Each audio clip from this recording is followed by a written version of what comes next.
പുറത്തു വന്നിട്ടുണ്ട്.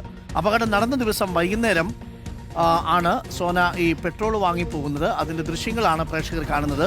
കോഴിക്കോട് പേരാമ്പ്രയിൽ നടന്ന കാറ് കത്തി മരിച്ച ഗർഭിണിയായ യുവതിയുടെ സംഭവം നമ്മൾ കഴിഞ്ഞ ദിവസം പറഞ്ഞതാണ്. കഴിഞ്ഞ ദിവസം തന്നെ പറഞ്ഞാണ് ഇത് ആക്സിഡന്റലി പറ്റിയ ഒരു സംഭവമല്ല, ഇതൊരു മനഃപൂർവ്വം നടന്ന ഒരു കാര്യം തന്നെയാണ് നമ്മൾ ഇന്നലെ പറഞ്ഞതാണ്. അതേപോലെ തന്നെയാണ് ഇന്ന് നമുക്ക് റിപ്പോർട്ടുകൾ വന്നിരിക്കുന്നത്. അതായത് ഫോറൻസിക് റിപ്പോർട്ടിൽ പറഞ്ഞിരിക്കുന്നത് പെട്രോളിന്റെ അംശം കാറിന്റെ അകത്ത് കണ്ടിരുന്നു എന്നാണ്. പിന്നെ രണ്ടാമതെന്ന് പറയുന്നത് സോന പെട്രോള് പമ്പിൽ നിന്നും വാങ്ങിക്കുന്നതായിട്ടും, അതായത് ഒരു കാനിൽ വാങ്ങിക്കുന്നതായിട്ടുള്ള ദൃശ്യങ്ങളും പുറത്തായിട്ടുണ്ട്. എന്തായാലും നമുക്ക് അതൊക്കെ ഒന്ന് കണ്ടു നോക്കാം. കോഴിക്കോട് ചെറുവണ്ണൂരിൽ കാറിന് തീപിടിച്ച് ഗർഭിണി മരിച്ച ആ കേസിൽ വഴിത്തിരിവ്. മരിച്ച സോന പമ്പിൽ നിന്ന് കന്നാസിൽ പെട്രോൾ വാങ്ങുന്ന CCTV ദൃശ്യങ്ങൾ പുറത്തു വന്നിട്ടുണ്ട്.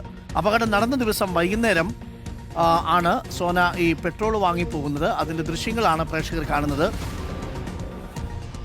സോന പെട്രോൾ പമ്പിൽ എത്തുന്നതും പെട്രോൾ പമ്പിലെത്തി പെട്രോൾ വാങ്ങുന്നതുമാണ് ദൃശ്യങ്ങളിലുള്ളത്. എന്തിനാണ് സോന കാർ യാത്ര ചെയ്യുന്നതിനിടയിൽ ഇങ്ങനെ പെട്രോൾ പമ്പിൽ പോയി തന്നെ പെട്രോൾ വാങ്ങിയത് എന്നുള്ളതാണ് ഏറ്റവും പ്രധാനപ്പെട്ട ചോദ്യം. ആ സമയത്ത് ദൃശ്യങ്ങളിൽ സോനയെ മാത്രമേ നമുക്ക് കാണാൻ സാധിക്കൂ. മീൻസ് ആ കുടുംബത്തിൽ വേറെ ആരുമില്ല. സോന പെട്രോൾ വാങ്ങിയതിനു ശേഷം ആ കന്നാസുമായിട്ട് നടന്നു വരുന്ന ദൃശ്യങ്ങളും പ്രേക്ഷകർക്ക് കാണാം. അപകടം നടന്ന ദിവസം വൈകുന്നേരമാണ് സോന നടന്നു പോകുന്നു. പെട്രോൾ വാങ്ങിയതിനു ശേഷം സോന നടന്നു പോകുന്നതാണ് ആ ദൃശ്യങ്ങളിൽ കാണുന്നത്. ആ സമയത്ത് സോനയോടൊപ്പം മറ്റാരും ഉണ്ടായിരുന്നില്ല. തീപിടിച്ച കാറിനകത്ത് പെട്രോളിന്റെ സാന്നിധ്യം കണ്ടെത്തുകയും ചെയ്തിരുന്നു. ഒരു കാര്യം ഉറപ്പിക്കുക, കാറിന് തീപിടിച്ചത് ഷോർട്ട് സർക്യൂട്ടിലൂടെയല്ല. ഫോറൻസിക് പരിശോധന കണ്ടെത്തിയതുപോലെ തന്നെ പെട്രോൾ കത്തിയതാണെന്ന നിഗമനത്തിലേക്ക് എത്താം. കാരണം ക്യാനിൻ്റെ ഒരു അടപ്പ് കാറിനുള്ളിൽ നിന്ന് പോലീസിന് ലഭിക്കുകയും ചെയ്തിരുന്നു. അതായത് ഈ CCTV ദൃശ്യങ്ങൾ കാണുന്നത് ഈ അപകടമുണ്ടായ വെള്ളിയാഴ്ച, ഈ കഴിഞ്ഞ 15-ാം തീയതി വൈകിട്ട് 7:30-ക്കാണ് നടുവണ്ണൂരിലുള്ള ഒരു പെട്രോൾ പമ്പിലേക്ക് സോന ഒരു സഞ്ചിക്കകത്ത് ക്യാനുമായി നടന്നു വരുന്നു. അവിടെ നിന്ന് പെട്രോൾ ആ ക്യാനിനകത്ത് നിറയെ വാങ്ങുന്നു. തിരിച്ചു പോകുന്നതാണ് ആ ദൃശ്യങ്ങളിലുള്ളത്. പോലീസ് ആ ദൃശ്യങ്ങൾ വെച്ചുകൊണ്ട് വീട്ടുകാരുടെ മൊഴി എടുത്തിട്ടുണ്ട്. വീട്ടുകാർ സോന തന്നെയാണെന്ന് സ്ഥിരീകരിക്കുകയും മൊഴി നൽകുകയും ചെയ്തിട്ടുണ്ട്. പിന്നെ എന്തിനാണ് സോന ഒറ്റയ്ക്ക് വന്ന പെട്രോൾ വാങ്ങിയത്? ഇനി ഭർത്താവിന്റെ നിർദ്ദേശപ്രകാരം അങ്ങനെയാണെങ്കിൽ റെജിൻലാൽ ആണ് ഈ പെട്രോൾ ഈ കുട്ടിയെ കൊണ്ട് വാങ്ങിക്കുന്നതെങ്കിൽ റെജിൻലാൽ അതിനുള്ള എന്തെങ്കിലും പ്രിക്കോഷൻസ് എടുക്കേണ്ടതല്ലേ? നമ്മൾ ആദ്യമൊക്കെ കരുതിയത് എന്താണ്, അതൊരു നോർമൽ ആയിട്ടുള്ള ഒരു ഒരു അപകട മരണം എന്നാണ് നമ്മൾ ചിന്തിച്ചത്, അല്ലെ? അത് കഴിഞ്ഞിട്ടാണ് അതായത് ഈ ഭാര്യയും ഭർത്താവും തമ്മിലുള്ള ഇഷ്യൂസ് പുറത്തു വരുന്നത്. പിന്നെ എന്തുകൊണ്ട് ഇയാള് ഈ ഭാര്യനെ പ്രൊട്ടക്ട് ചെയ്യാൻ ശ്രമിച്ചില്ല, അങ്ങനെ ഒരുപാട് ചോദ്യങ്ങൾ മുൻപോട്ട് വന്നു. പിന്നീടാണ് നമ്മൾ ഇവരെ ഫാമിലിനെ കുറിച്ച് അറിയാൻ തുടങ്ങുന്നത്. അതായത് ഈ പറയുന്ന റെജിൻലാൽ, അതായത് ഈ സോനയുടെ ഭർത്താവിന് ഒരുപാട് സ്ത്രീകളായിട്ടുള്ള ബന്ധമുണ്ട്. അത് നമുക്ക് ഈ കല്യാണത്തിൽ നിന്ന് നമുക്ക് തുടങ്ങാം. ഈ കല്യാണം എന്ന് നടക്കണം എങ്ങനെയാന്ന് വെച്ച് കഴിഞ്ഞാൽ, ഈ റെജിൻലാലും ഈ പറയുന്ന സോനയും സ്നേഹിച്ച് വിവാഹം കഴിക്കുന്നവരാണ്. ആ വിവാഹം കഴിക്കുന്നതിൽ, അതായത് ഇവർ ആദ്യമേ പരിചയപ്പെടുന്നത് ഓൺലൈൻ മീഡിയയിൽ കൂടിയാണ് ഇവർ പരിചയപ്പെടുന്നത്. അതായത് സോഷ്യൽ മീഡിയ വഴിയാണ് ഇവർ പരിചയപ്പെടുന്നത്. ഈ റെജിൻലാലിന് പിന്നീട് സോനയെ വിവാഹം കഴിക്കണം എന്നൊരു താല്പര്യമില്ല. അദ്ദേഹത്തിന് വെറുതെ ചാറ്റ് ചെയ്തും വേണമെങ്കിൽ മറ്റുള്ള ബന്ധങ്ങൾക്ക് മാത്രം സോനയെ മതിയായിട്ടുണ്ടായിരിക്കും. അതുകൊണ്ടായിരിക്കണം സോനയെ ഒഴിവാക്കാൻ വേണ്ടി ശ്രമിച്ചത്. പക്ഷേ സോന വിട്ടില്ല. ഈ സമയത്ത് റെജിൻലാൽ ഗൾഫിലോട്ട് പോകുന്നു, അതായത് പുറം രാജ്യത്തേക്ക് പോകുന്നു. അവിടെ ഏതൊരു സ്ത്രീയായിട്ട് ബന്ധം ഉണ്ടാകുന്നു. ആ ഇങ്ങനെ ബന്ധമുള്ള കാര്യം സോന അറിയുന്നു. പിന്നീട് നാട്ടിലോട്ട് വന്ന വഴിക്കോ സംതിങ് ആയിട്ട് സോന കേസ് കൊടുക്കുന്നു. പിന്നെ ആത്മഹത്യക്ക് ശ്രമിക്കുന്നു. അങ്ങനെ പല പ്രോബ്ലമും ഉണ്ടാകുന്നു. അതായത് പോലീസിൽ കേസ് കൊടുക്കുന്നു. അങ്ങനെ ലാസ്റ്റ് സോനയുടെ ഒരു എന്തുകൊണ്ടാണ് സോന ഇയാളെ തന്നെ വേണം എന്ന് നിർബന്ധം പിടിച്ചതിന്റെ കാര്യം നമുക്കറിയത്തില്ല. അപ്പൊ അങ്ങനെ എന്തോ റീസൺ കൊണ്ട് സോന ഇയാളെ തന്നെ വേണം എന്ന രീതിയിൽ പോലീസിൽ കേസ് കൊടുക്കുന്നു. അങ്ങനെയാണ് റെജിൻലാൽ സോനയെ വിവാഹം കഴിക്കുന്നത്.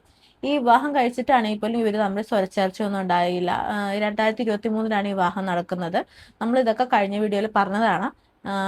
ഇന്നലെ വരെ വന്നിരുന്നത് റെജിൻലാൽ ആണോ ഈ പെൺകുട്ടി ഉപദ്രവിക്കാൻ വേണ്ടിയിട്ട്, അതായത് ഈ പെൺകുട്ടി ഇല്ലാതാക്കാൻ വേണ്ടിയിട്ട് റെജിൻലാൽ തന്നെയാണോ ഇങ്ങനൊരു ആസൂത്രിത കൊലപാതകം നടത്തിയെന്നായിരുന്നു എല്ലാവരുടെയും സംശയം.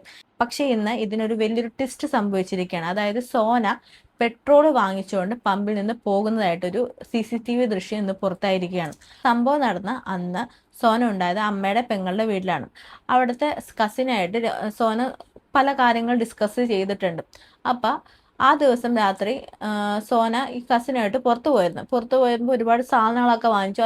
ഈ ഭർത്താവുമായിട്ട് പിന്നീടാണ് ഹോസ്പിറ്റലിലോട്ട് പോകുന്നത്. ഹോസ്പിറ്റലിൽ ചെക്കപ്പ് കഴിഞ്ഞ് തിരിച്ചു വരുന്ന വഴി, അതായത് സോന 6 മാസം ഗർഭിണിയാണ്, തിരിച്ചു വഴിയാണ് ഈ ഇൻസിഡന്റ് നടക്കുന്നത്, അതായത് ഈ സംഭവം നടക്കുന്നത്. റെജിൻലാൽ ഇപ്പോഴും ഗുരുതരാവസ്ഥയിൽ ഹോസ്പിറ്റലൈസ്ഡ് ചെയ്തിരിക്കുകയാണ്. 65% പൊള്ളലേറ്റിട്ടുണ്ടെന്നാണ് പറയുന്നത്. അപ്പോൾ റെജിൻലാലിന്റെ ഒരു ചെറിയൊരു മൊഴി കിട്ടിയെന്താണെന്ന് വെച്ച് കഴിഞ്ഞാൽ, എന്തോ പെട്രോളിന്റെ മണം വരുന്ന പോലെ തോന്നി, എന്നിട്ട് അത് ചോദിച്ചു. അപ്പോഴത്തേക്കും ഇതുപോലെ ഈ ബ്ലാസ്റ്റ് ഉണ്ടായെന്നാണ് റെജിൻലാലിന്റെ മൊഴി. നമ്മൾ ഇന്നലെ തന്നെ പറഞ്ഞതാണ്, ഇത് ഒരു മനഃപൂർവ്വമുള്ള ഒരു കൊലപാതകമായിട്ടാണ്, അതായത് മനഃപൂർവ്വം ചെയ്തേക്കണ ഒരു കാര്യമാണ്. കാരണം എന്താ വെച്ചാൽ, ഒരിക്കലും കാറിന്റെ പിൻഭാഗത്ത് നിന്നും ഇങ്ങനെ ഒരു ബ്ലാസ്റ്റ് ഉണ്ടാവില്ല എന്ന്. ഒന്നില്ലെങ്കിൽ അതിനനുസരിച്ചുള്ള എന്തെങ്കിലും ഒരു സംഭവം ഉണ്ടായിട്ടുണ്ടാകണം, അല്ലാതെ വെറുതെ ഇങ്ങനെ പൊട്ടിത്തെറി സംഭവിക്കില്ല എന്നുള്ള കാര്യം. അതേപോലെ തന്നെ ഇന്ന് ഫോറൻസിക്കിന്റെ റിപ്പോർട്ട് വന്നപ്പോൾ ഇതിന് പെട്രോളിന്റെ അംശം കാറിൽ കണ്ടെത്തിയിരിക്കുന്നു.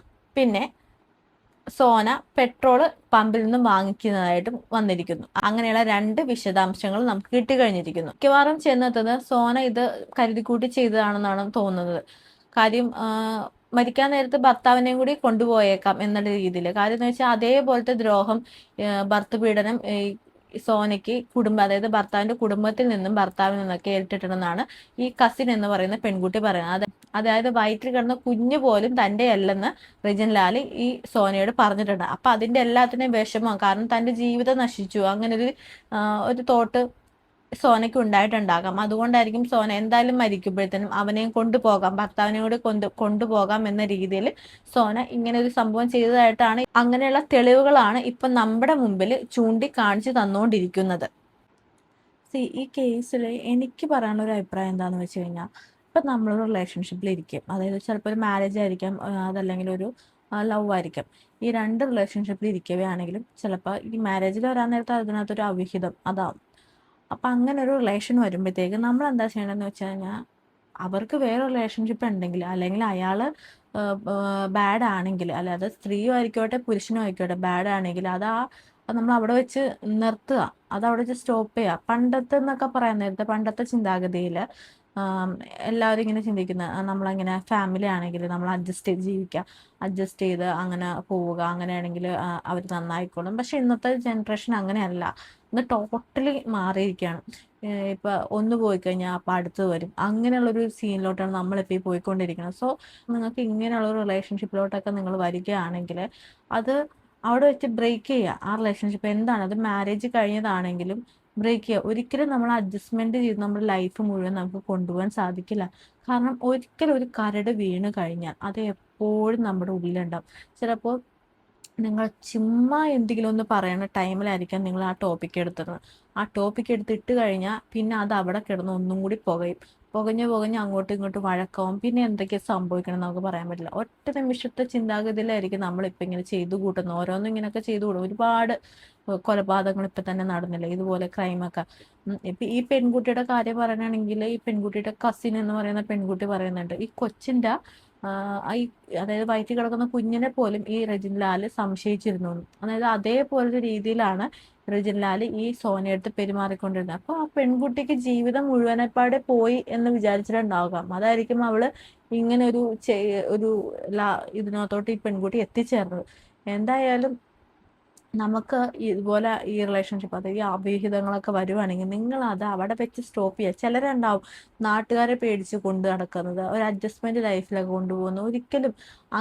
ഒരിക്കൽ പോയി കഴിഞ്ഞാൽ അത് എപ്പോഴാണെങ്കിലും അങ്ങനെ തന്നെ അതുണ്ടാകും, ഉള്ളിൽ എവിടെയെങ്കിലുമൊക്കെ കിടക്കും. കാരണം വെച്ച് കഴിഞ്ഞാൽ അവർക്ക് അതില്ലാതെ പറ്റില്ലായിരിക്കും ചിലപ്പോൾ. അങ്ങനെയാണെങ്കിൽ നിങ്ങൾ എന്തിനാണ് അവരുടെ പുറകെ പോകുന്നത്, എന്തിനാണ് വെറുതെ?